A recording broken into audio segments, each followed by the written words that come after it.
Hi, I'm criminal defense attorney Aaron J. Boria. Today, I want to talk about assault crimes.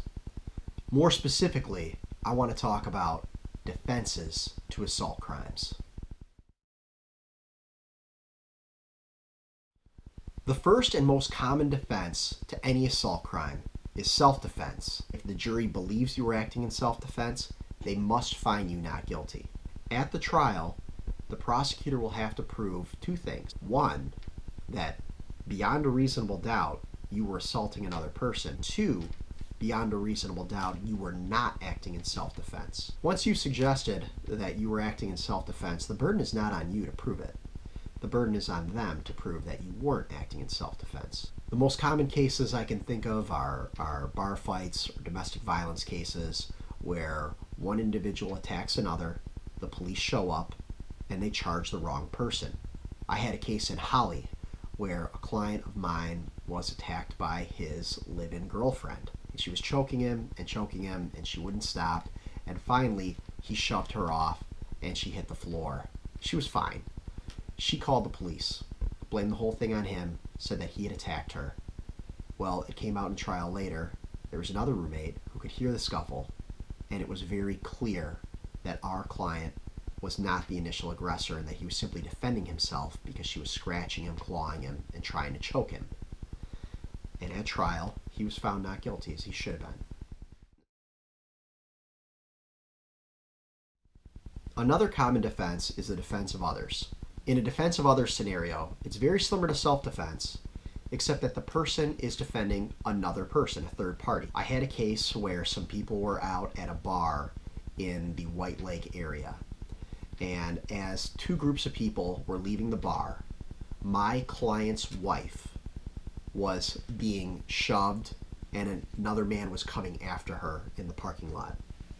My client stepped in and beat the guy up. My client was charged with assault. When we went to trial, we raised the defense of others because he was protecting his wife, and the jury found him not guilty, as they should have.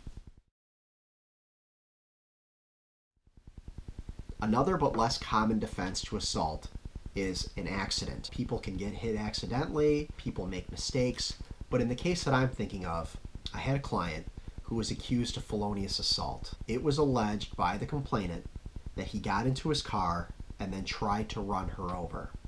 It became clear later that what had happened was that he was trying to leave her house. She grabbed onto the door, the passenger side of the vehicle, and instead of letting go, kept holding on to it. She was drugged and pulled under the vehicle and ran over by the rear tires. He was found not guilty on this charge. We had suggested to the jury that this was clearly an accident. He wasn't trying to hit her or run her over. And in that case, the jury got it right and found him not guilty. Now, there are other defenses, and your defense may be that the other person is lying, or that it didn't happen at all, or they're accusing the wrong person. Nonetheless, every case is different. Your case may have more or multiple defenses. I'm criminal attorney Aaron J. Boria. I defend those accused of assault all over the state of Michigan, from misdemeanors to felonies. I've obtained not guilty verdicts and dismissals on both misdemeanor and felony assault charges in Michigan. If you've been accused of a crime, give me a call, Aaron J. Boria, 734-453-7806, or shoot me an email at borialaw@gmail.com. I'm here to fight for you.